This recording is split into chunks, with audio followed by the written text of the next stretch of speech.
All right, 8:33 this morning on Richmond's Morning News. This is News Radio WRVA. My name is Rich Herrera. This is the voice of Virginia. Now, I'll read the best text messages at 8:55, then at 9:05, or a little after that, we're going to go live with telephone calls here on the voice of Virginia, News Radio WRVA. Thank you so much for joining us. Thanks to Vaughn for being here today as he celebrates an amazing victory by his Carolina Hurricanes, a.k.a. Hartford Whalers.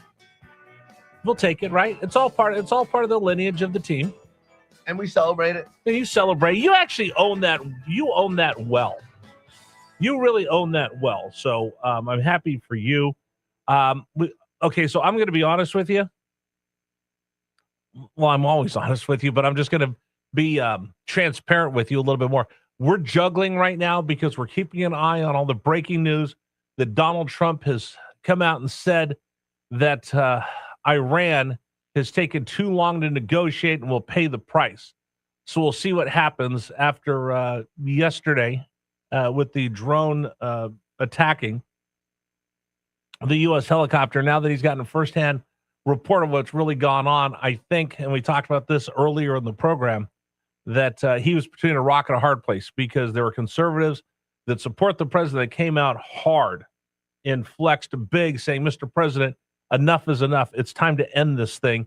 Liberals, on the other hand, have called this a war of choice and said, Donald Trump, you broke it, you bought it, you made your bed, now lie on it. So he was getting support from neither side.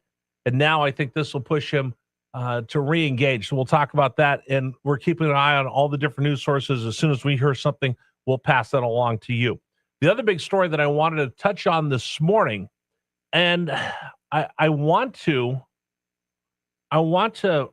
run something by you here in the Commonwealth of Virginia. Don't worry, I'm going to make all of this make sense to you. Graham Plattner, a name that has now become a household name for all the wrong reasons.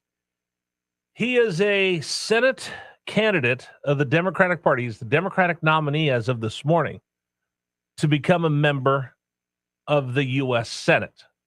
Now, I saw a couple different things. I didn't get a chance to grab the sound, but apparently there were some political operatives with some money behind them that were out there vetting, recruiting candidates to run for that Senate seat. And the two people that were there, and you've seen it, it's been on Newsmax, it's been on Fox News.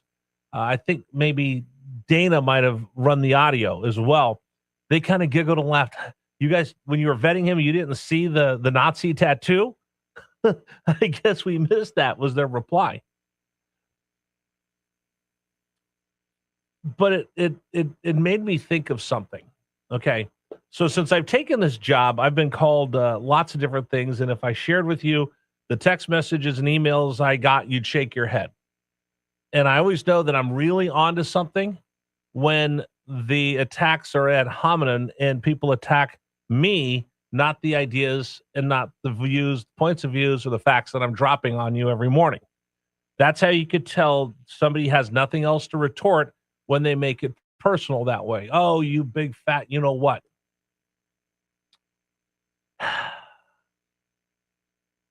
I need to bring this up with you this morning. And again, you can comment 833-804-1140. We can call in the next hour.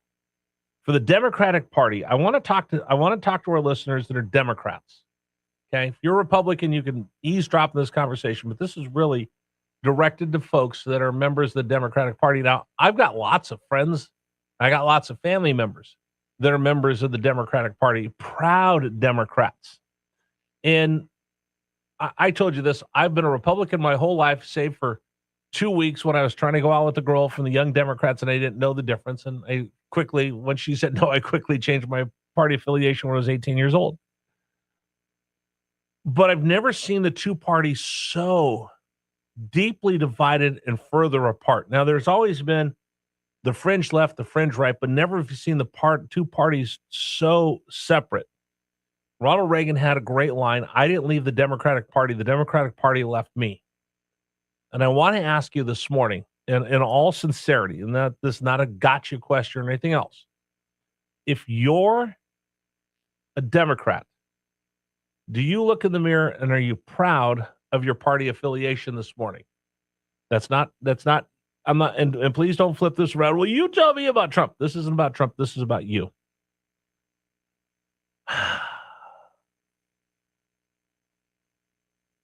If you're a Democrat this morning and you look at what happened yesterday in Maine, can you look yourself in the eye and say, this is still the party I support? This is the party I still vote for. This is the party I donate to. This is my party. Because the Democratic Party, because they want to get rid of Donald Trump so much that they were willing, 73% of people in Maine voted for this guy who I can give him a myriad of reasons why he's not fit to serve in the United States Senate. None of them are partisan. I'm not going to talk about his stances, and I'm not going to talk about his policy positions. I'm just going to say, if there's a guy with a SS concentration camp tattoo on his chest that he had for 20 years, is that someone that you would feel comfortable serving in the United States Senate? You have a guy that put his hands on his girlfriend and locked her in a room overnight, or one where he twisted her arm. Is that somebody you would be comfortable having in the U.S. Senate? Would you feel comfortable having him in your house, working with you, being around him? I would say no. But the people of Maine voted for him and pushed him out there, and he's now going to be your Senate candidate. If you're a Democrat, look around your party. Do you align with AOC and her Marxist ideas? Do you align with the Democratic Socialist Bernie Sanders in his Marxist ideas? Do you align with Graham Plattner, who sports a Nazi tattoo that, yeah, he covered it up. He tattooed over the top of it, but still there. And grabbed a girl he was dating, twisted her arm behind her back. Is that the kind of person that you want to see serve in the U.S. Senate? I can keep going down the line. If you're a Democrat today, is this the party that you first affiliated with 20, 30 years ago? Or has this party gone so far that you don't even recognize it right now? This party has gone so far to the left. I was on with Howard Gutman over the weekend. And Howard and I don't agree with a lot of things when it comes to policy. But Howard is concerned. You look at the Democratic Party, they become so anti-Semitic that there's no room in the Democratic Party for a lot of people of the Jewish faith. Is that the Democratic Party that you grew up with? I'm very interested to understand this. There were people in Maine that said, yeah, I know he's got a Nazi tattoo. I know he's got questionable, checkered history when it comes to women. I know some of the things that he's done and some of the things he said, but I'm still going to vote for him anyway because he's better than anything the Republicans have. It's not about voting against the Republicans. I want to know if this is something you believe in, you want to vote for.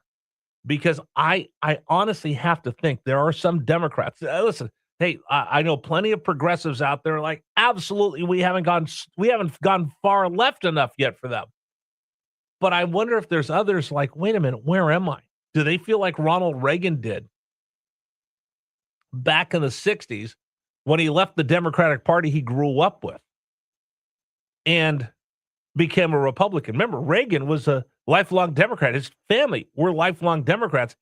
He saw where the Democrats were going when he was the president of the Screen Actors Guild, and he jumped back over to become a Republican when he said, these guys have gone so far over here, I'm going to come back over with these people. Are there Democrats that feel that way? I'd love to hear from you. We'll take telephone calls after the 9 o'clock hour, but text me right now. Let me know. 833-804-1140, 833-804-1140. If you're a Democrat, are you comfortable with the standard bearers of your party? This party has now been taken over by the Squad, by AOC, and by Bernie Sanders. And they've given you Zorhan Mamdani, where he's talking about seizing people's property. It's been taken over by the likes of Graham Plattner, who's now your standard bearer in Maine and is going to be your savior to wrestle the Senate away from the Republicans. Are you good with that? I'd love to hear from you right now. 833-804-1140. This is not about Republicans. We could have that conversation all day long about Republicans. You can ask me, do I like this guy? Do I like that guy? I'm just talking about you and your house. If you're a Democrat, can you really look yourself in the eye and go, I'm good with the direction our party's going? Or are you waking up, scratching your head going, what in the world are we thinking? 833-804-1140, 833-804-1140, the James River Air text line. Like I said,